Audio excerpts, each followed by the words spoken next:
So hello friends, नमस्कार। आज का वीडियो काफ़ी ज़्यादा इंपॉर्टेंट होने वाला है, तो बिल्कुल मिस मत करिएगा।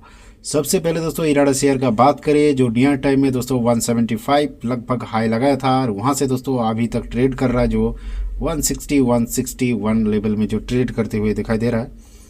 और काफ़ी ज़्यादा शेयर होल्डर इसके चलते परेशान होते हुए दिखाई दे रहा है। तो फ्रेंड्स जानेंगे इस गिरावट का कारण। उससे पहले दोस्तों एक बात यहाँ बताना चाहूँगा, जो दोस्तों स्टॉक में अगर आप इन्वेस्ट किया है और उस स्टॉक में जो टारगेट आपका होना चाहिए कम से कम 50%, या तो दोस्तों यहाँ पर 100% आपको टारगेट होना चाहिए। यानी आप 1 लाख इन्वेस्ट किया तो टोटल रिटर्न 1.5 लाख होना चाहिए, या तो दोस्तों टोटल रिटर्न 2 लाख होना चाहिए। और ये रिटर्न बनेगा कैसे आपके अंदर ये कॉन्फिडेंस आएगा, किस शेयर में दोस्तों ये रिटर्न बनेगा, सभी बात करेंगे वीडियो का माध्यम से। तो दोस्तों बिना स्किप किए पूरा वीडियो देखिएगा, वरना आपका समझ में नहीं आएगा।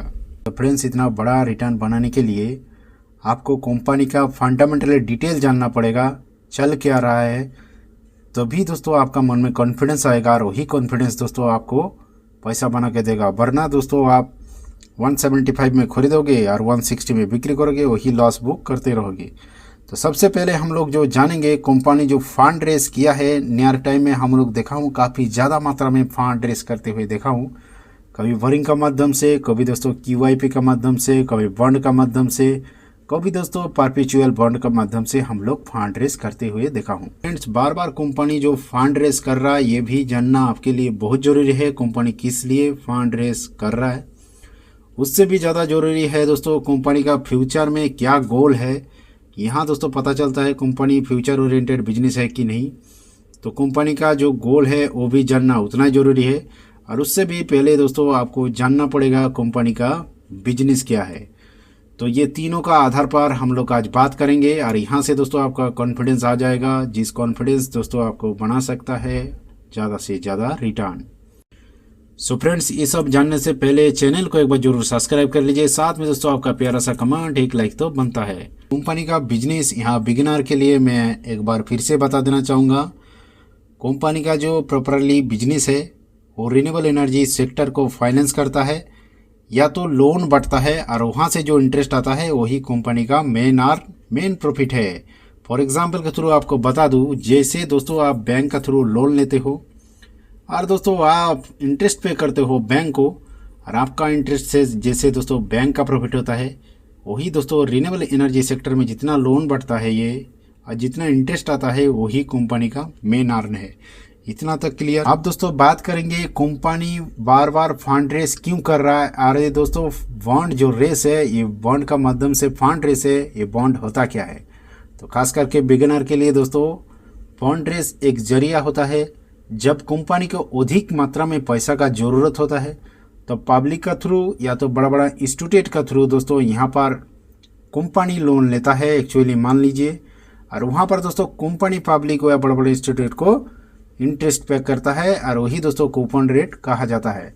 साथ में दोस्तों जो फंड रेस है अलग अलग माध्यम होता है, जैसे बोरिंग का माध्यम, QIP का माध्यम और दोस्तों परपेचुअल का माध्यम। ये अलग अलग माध्यम से दोस्तों यहाँ पर बॉन्ड रेस होता है। आप दोस्तों यहाँ तक क्लियर। आप बात करेंगे कंपनी जो है बार बार हम लोग को फंड रेस करते हुए क्यों देखा है, और इसका क्वेश्चन का आंसर देने से पहले कंपनी का जो गोल है वो जानना जरूरी है। तो फ्रेंड्स कंपनी का जो गोल है, जो टारगेट है 2030 तक कंपनी ने बिजली बनाना चाहता है 500 गीगावाट तक। तो दोस्तों बहुत बड़ा एक टारगेट निकल के आ जाता है, क्योंकि दोस्तों अभी तक का इंडिया का बात करें तो मात्र 466 गीगावाट अभी तक बिजली कैपेसिटी है इंडिया का अंदर। और इतना साल से दोस्तों 466 गीगावाट इंडिया का अंदर कैपेसिटी, जो दोस्तों 5 साल में ये ओनली रिन्यूएबल एनर्जी सेक्टर में 500 गीगावाट तक करना चाहता है। तो आप समझ रहे हो कितना बड़ा टारगेट लेके चलता है कंपनी। और ये दोस्तों बार बार कंपनी का जो CMD है प्रदीप कुमार दास हर एक सेमिनार में कहते हुए हम लोग देखा हूँ। तो दोस्तों ये जो टारगेट है इनके लिए कंपनी को दोस्तों यहाँ पर 31 से 32 ट्रिलियन डॉलर इन्वेस्टमेंट का ज़रूरत पड़ेगा।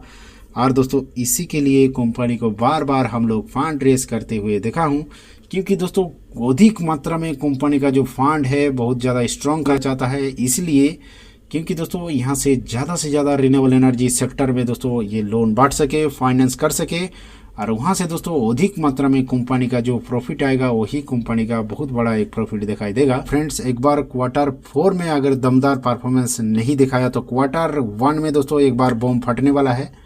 और ये शेयर का टारगेट इस हिसाब से अगर चलते रहा, जिससे हम लोग फंड रेस देखा हूँ तो QIP के माध्यम से, कभी बॉन्ड का जरिए, वही दोस्तों बोरिंग का माध्यम से, वही दोस्तों परपेचुअल बॉन्ड का माध्यम से, तो इतना सारा हम लोग देखा हूँ। तो इस हिसाब से दोस्तों 2030 तक जो टारगेट बन के आता है वो एक बहुत बड़ा टारगेट बन के आता है।